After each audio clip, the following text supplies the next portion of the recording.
eres todo lo que necesito. Hola, somos Iglesia, somos Amisadai. Y esta semana seguimos reflexionando acerca del fruto del Espíritu y cómo éste se manifiesta en fe o fidelidad, como dice la versión NTV, en la vida de los creyentes que se dejan guiar por Él.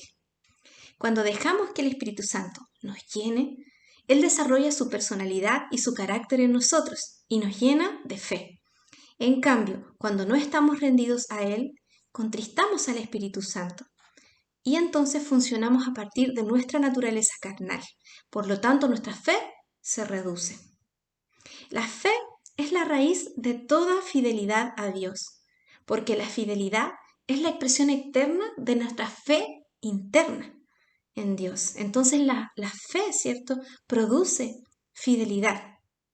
Y a la vez también podríamos decir que también funciona al revés, ya que la fidelidad de Dios produce fe en nosotros. Entonces la fidelidad de Dios produce fe en nosotros, que a la vez produce fidelidad también a Dios.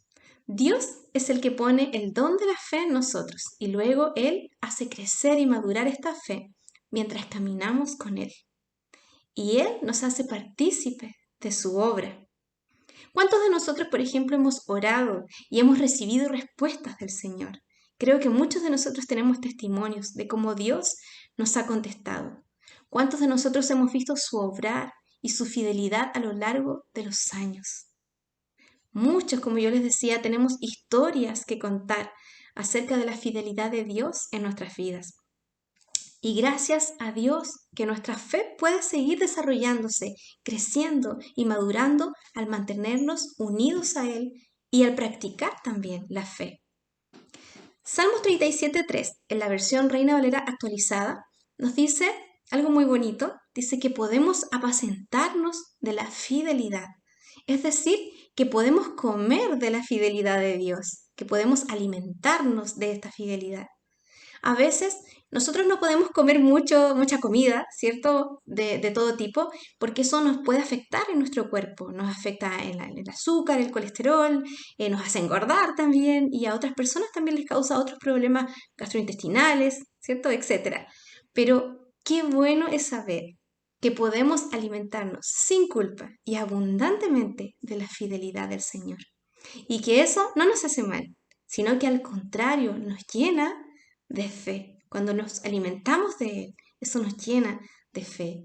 Y aquellos que se alimentan continuamente de la fidelidad de Dios tienen más probabilidades de contar con una provisión de fe suficiente a la hora de enfrentar un reto, un desafío o una prueba. Porque mientras más nos alimentamos de Él, el fruto de fe se produce de forma espontánea en nosotros. Y esta fe es la que actúa como un escudo que nos protege de los dardos del enemigo. Como nos decía Pablo, ¿verdad? Que teníamos que levantar en alto el escudo de la fe, porque esta es la que nos iba a proteger de los dardos del enemigo. Entonces, hermanos, no tenemos que hacer dieta de Dios. Al contrario, tenemos que meditar en su palabra, porque la fe viene por el oír la palabra de Dios. Y también podemos pedirle a Dios, como lo hicieron los discípulos, que Él aumente nuestra fe. También podemos confesar a Dios nuestra incredulidad en ciertas áreas cuando nos demos cuenta que no estamos creyendo a Dios como deberíamos, así como lo hizo el padre, ¿verdad? El padre de este chico endemoniado y le dijo, Señor, ayúdame en mi incredulidad. Podemos decirle también a Él. Y por último, como les decía recién, apacentémonos de su fidelidad, de lo que Él ha hecho, de lo que Él hace y de lo que Él hará por nosotros.